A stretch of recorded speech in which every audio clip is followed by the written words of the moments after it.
देख रहे हैं जैसे न्यूज और साथ मैं हूं आपके अपर्णा राय। चलिए रुक करते हैं देश और प्रदेश की कुछ बड़ी खबरों की। कौन सी कहावत है जी हिंदी में, खिसियानी बिल्ली खंबा नोचे। दिक्कत क्या है भारतीय जनता पार्टी के साथ दोस्तों कि जहां इनकी सत्ता नहीं आती, कुछ दिनों बाद वहां सरकार को अस्थिर करके सत्ता हासिल कर लेते हैं। जहां इनके हाथ से सत्ता चली जाए कि बस इनके नथुने फूलने का नाम नहीं लेते। अब मैं आपको बतलाना चाहता हूं भारतीय जनता पार्टी के नेता सुशील कुमार मोदी का बयान। जैसे कि आप जानते हैं कि नीतीश कुमार अब 8वीं बार मुख्यमंत्री पद की शपथ ले रहे हैं। तेजस्वी यादव उनके डेप्यूटी सीएम होने वाले हैं। और तेजस्वी यादव ने बहुत ही अहम बात कही थी कल पत्रकारों से बात करते हुए। तेजस्वी यादव ने कहा था कि भारतीय जनता पार्टी अपने तमाम सहयोगियों को खत्म कर रही है। पूरे हिंदी बेल्ट में भारतीय जनता पार्टी का एक भी सहयोगी नहीं रह गया है। हालांकि मुझे लगता है कि तेजस्वी यादव गलत बोल रहे हैं। भारतीय जनता पार्टी के अब भी बहुत सारे सहयोगी हैं। इन सहयोगियों पर गौर कीजिए। ED, CBI, income tax, NIA, इनसे बेहतर कोई सहयोगी नहीं हो सकता भारतीय जनता पार्टी का। और तेजस्वी जी आगाह रहिए, चेतावनी है मेरी आपको, कुछ दिनों बाद ये सहयोगी आ रहे हैं बिहार के अंदर आपकी सेवा करने। मगर मैं बात कर रहा था सुशील मोदी के बयान की, जिससे भारतीय जनता पार्टी की नीयत के बारे में पता चलता है।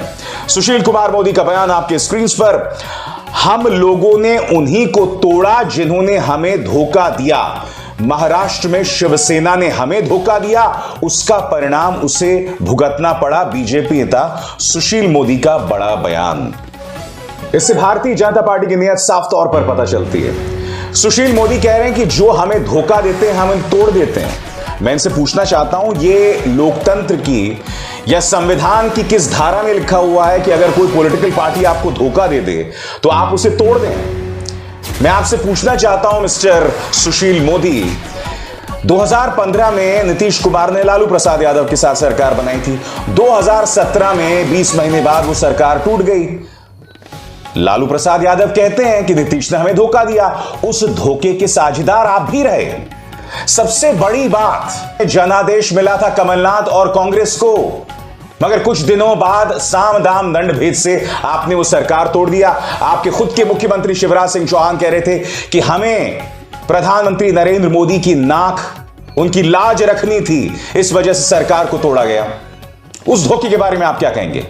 कर्नाटक के अंदर जब जनता दल सेक्युलर और कांग्रेस की सरकार चल रही थी, तब जब भारतीय जनता पार्टी ने खुलेआम पैसे का खेल किया, पूर्व मुख्यमंत्री येदियुरप्पा के कई ऑडियो रिकॉर्डिंग्स कथित तौर पर सामने आए थे, जिसमें वो कह रहे थे कि भाई हम तुम्हें इतने पैसे देने को तैयार हैं, तुम आ जाओ हमारे पास। वहां पर जनता को किसने धोखा दिया था बताइए? राजस्थान के अंदर आप जो कर रहे थे, वहां पर जनता को किसने धोखा दिया था बताइए? महाराष्ट्र के अंदर ईडी के डर से जब आपने बगावत करवाई थी, वहां पर किसने किसको धोखा दिया था बताइए? मुझे लगता है कि इसमें न सिर्फ भारतीय जनता पार्टी की खिसियाहट दिखाई दे रही है, बल्कि एक किस्म का अहंकार। भारतीय जनता पार्टी को लगता है कि अगर सत्ता में रहने का किसी को अधिकार है तो वो बीजेपी को है और किसी को नहीं। तभी सुशील मोदी का यह बयान सामने उभर कर आया है, जिसमें वो कह रहे हैं कि हम लोगों ने उन्हीं को तोड़ा जिन्होंने हमें धोखा दिया। महाराष्ट्र में शिवसेना ने हमें धोखा दिया था, उसका परिणाम उसे भुगतना पड़ा। निहायत ही शर्मनाक बयान। मगर दोस्तों बात यहां रुकती नहीं है। हम बात कर रहे हैं भारतीय जनता पार्टी की नीयत, उसकी खिसियाहट की। तो आपके सामने ये है शुवेंदु अधिकारी, पश्चिम बंगाल में भारतीय जनता पार्टी के सबसे बड़े नेता, और उनका बयान देखिए। मगर बयान देखने से पहले मैं आपको याद दिलवाना चाहूंगा कि उन्होंने अमित शाह से मुलाकात की थी और उस मुलाकात के बाद कहा था कि मैंने टीएमसी के कम से कम 100 विधायकों की लिस्ट उन्हें दे दी है। यानी कि इन 100 विधायकों के खिलाफ अब जल्द मोदी सरकार की जांच एजेंसीज काम करेंगी। शुवेंदु अधिकारी ने क्या कहा है, ताजा बयान, और मैं उसे सुशील मोदी के बयान से जोड़कर देखना चाहूंगा। शुवेंदु अधिकारी कह रहे हैं कि दिसंबर के बाद ममता बनर्जी की टीएमसी सरकार नहीं रहेगी और बंगाल में 2024 के लोकसभा चुनावों के साथ चुनाव हो जाएंगे, वहां की विधानसभा के। आप सब जानते हैं दोस्तों कि पश्चिम बंगाल के अंदर ममता बनर्जी के पास 200 से ज्यादा विधायक हैं और वहां पर भी भारतीय जनता पार्टी का एक नेता यह कहने की हिम्मत कर रहा है कि ममता बनर्जी की सरकार जाएगी दिसंबर के बाद, और इससे पहले वो अमित शाह से मुलाकात कर चुके हैं, 100 लोगों की लिस्ट दे चुके हैं। इसका अर्थ क्या हुआ कि आने वाले दिनों में भारतीय जनता पार्टी के अब जो एकमात्र सहयोगी बच रहे हैं, यानी कि ED, CBI, income tax, NIA, वो लोग टीएमसी सरकार को परेशान करने वाले हैं। मैं एक बात स्पष्ट कर दूं, पार्थो चैटर्जी जैसे भ्रष्ट नेताओं के खिलाफ अगर एक्शन होता है तो जरूर होना चाहिए, मगर ईडी की कार्रवाई एक तरफा नहीं होनी चाहिए। आपकी कार्रवाई सिर्फ विपक्ष के नेताओं को निशाने पर लेने की है और उसके अलावा कुछ नहीं। ईडी को एक स्वायत्त संस्था बनने की जरूरत है, एक इंडिपेंडेंट अथॉरिटी जो भ्रष्टाचार के खिलाफ निर्णायक कदम उठा सके। मगर प्रवर्तन निदेशालय हो या इनकम टैक्स, आपका सिर्फ एक काम बचा है, इस सरकार के आलोचकों को निशाने पर लेना, विपक्ष को निशाने पर लेना, और आप सिर्फ यही कर रहे हैं और इसके अलावा कुछ नहीं। आपके सामने ढेरों मिसालें हैं। राहुल गांधी को 5 दिन तक बुलाना और उनसे पूछताछ करना एक ऐसे मामले को लेकर जो पहले मोदी सरकार 2015 में बंद कर चुकी थी। स्वर्गीय वित्त मंत्री अरुण जेटली ने कहा था इस मामले में कुछ नहीं है। जी हां, सोनिया गांधी थी जिन्हें 3 दिन तक बुलाया गया, अनिल देशमुख जो अब भी ईडी की गिरफ्त में है, नवाब मलिक जो अब भी ईडी की गिरफ्त में है, सत्येंद्र जैन जो अब भी ईडी की गिरफ्त में है। ये तमाम चीजें बतला रही हैं कि आप सिर्फ जांच एजेंसीज के जरिए विपक्ष को ब्लैकमेल करते हैं और उस पर एक्शन लेते हैं, और नीतीश कुमार ने आपका पर्दाफाश कर दिया। नीतीश कुमार भी जानते थे कि आप बार बार उनकी जड़ें काटने की कोशिश कर रहे थे, इसलिए उन्होंने आपके पैरों तले आपकी जमीन खिसका दी। नीतीश ने जैसे को तैसा किया। मैं अपने कार्यक्रमों में बार बार कह रहा हूं कि नीतीश कुमार अवसरवादी हैं, इससे कोई इनकार नहीं कर सकता, मगर जो उन्होंने आपके साथ किया है, उनके जहन में महाराष्ट्र का पूरा एक्सपेरिमेंट था, महाराष्ट्र का पूरा ऑपरेशन लोटस था, और उसी के चलते उन्होंने यह काम किया है। इसलिए आज कहा जा सकता है दोस्तों कि भारतीय जनता पार्टी 3, ऑपोजिशन 1। अब आप कहेंगे 3-1 क्या होता है? यानी कि भारतीय जनता पार्टी में 3 सरकारें गिराई, कर्नाटक, मध्य प्रदेश, महाराष्ट्र, और विपक्ष के खाते आया बिहार। यानी कि बिहार में वही किया विपक्ष ने जो भारतीय जनता पार्टी साम दाम दंड भेद से, ईडी, इनकम टैक्स, एनआईए से, पैसे के दम से, सीक्रेट इलेक्टोरल चंदे से आए पैसे से लगातार विपक्ष के साथ करती थी। कम से कम नीतीश कुमार ने रिजॉर्ट पॉलिटिक्स नहीं की। क्यों?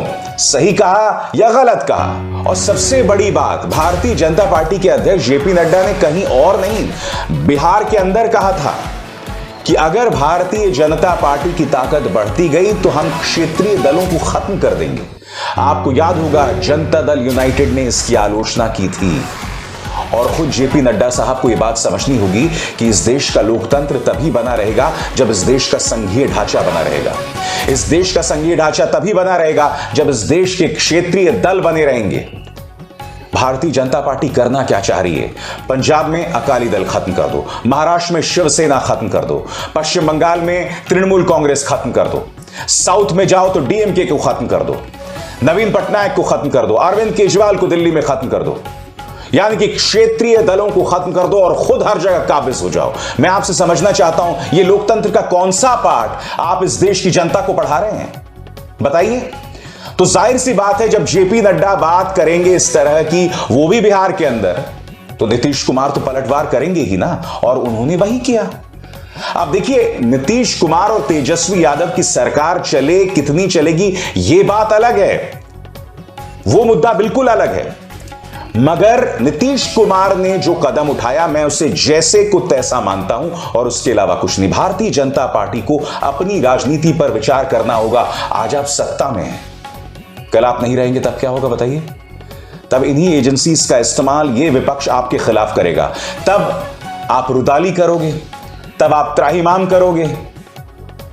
मेरे इन शब्दों को याद रखिएगा। चलिए, अगले 2 साल में नहीं, अगले 5 साल में, अगले 10 सालों में, अगले 15 सालों में कभी तो आप सत्ता से जाएंगे, बताइए। दोस्तों, मैं आपका ध्यान खींचना चाहूंगा, तेलंगाना के मंत्री और के चंद्रशेखर राव के बेटे केटीआर की तरफ उनका एक बयान है। So after JDU exiting from India, how many alliance partners left other than CBI, income tax, ED of course? KTR कह रहे हैं कि जनता दल यूनाइटेड अब एनडीए से बाहर हो गई है। इसके बाद भारतीय जनता पार्टी के कितने सहयोगी रह गए हैं? सीबीआई, इनकम टैक्स और ईडी के अलावा।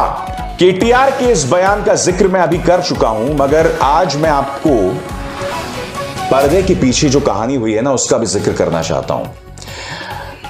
नीतीश कुमार को लेकर तेजस्वी यादव जो थे वो बहुत ही ज्यादा कट्टर हो गए थे।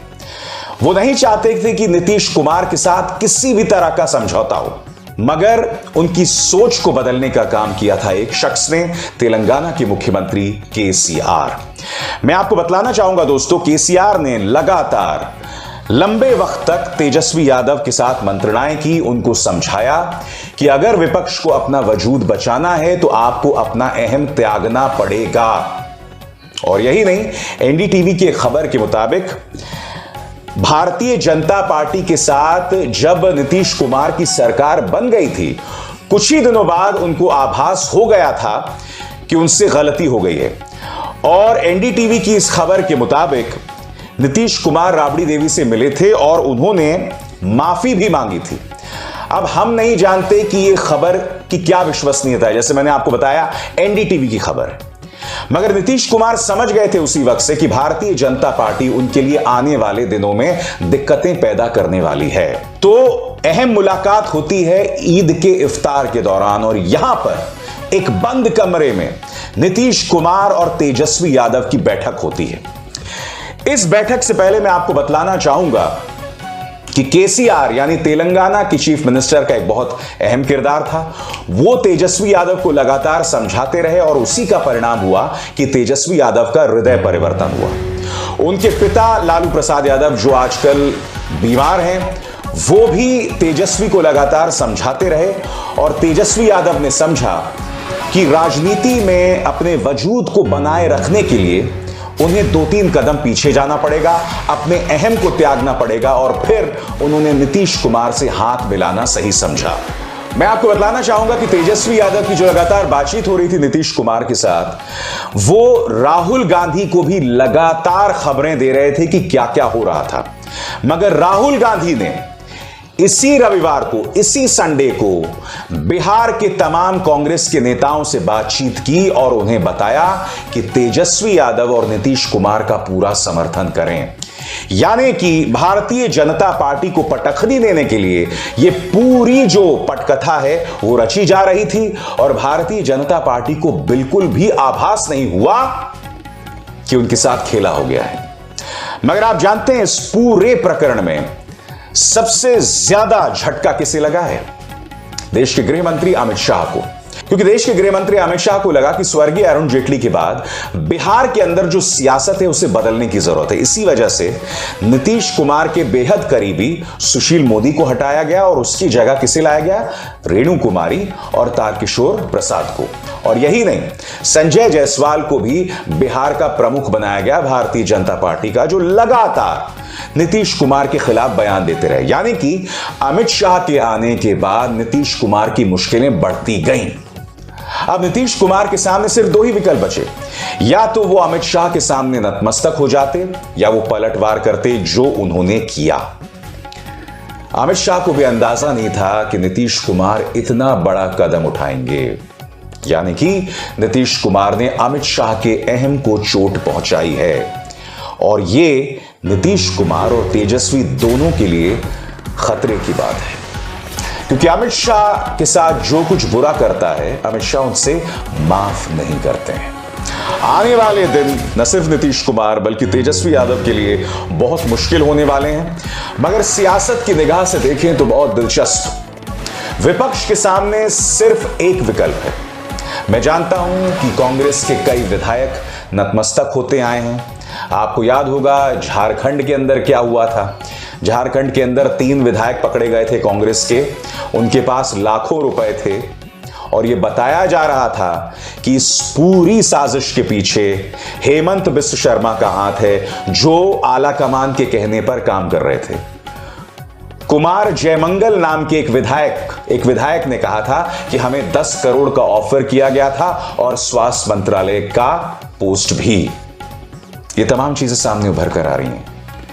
यकीन मानिए दोस्तों, या तो विपक्ष पूरी तरह से नतमस्तक हो जाए या फिर एक ही विकल्प है, वही रास्ता जो नीतीश कुमार ने दिखाया कि आपको भारतीय जनता पार्टी का मुकाबला करना पड़ेगा, जो साम दाम दंड भेद से सरकारें गिराती आई है।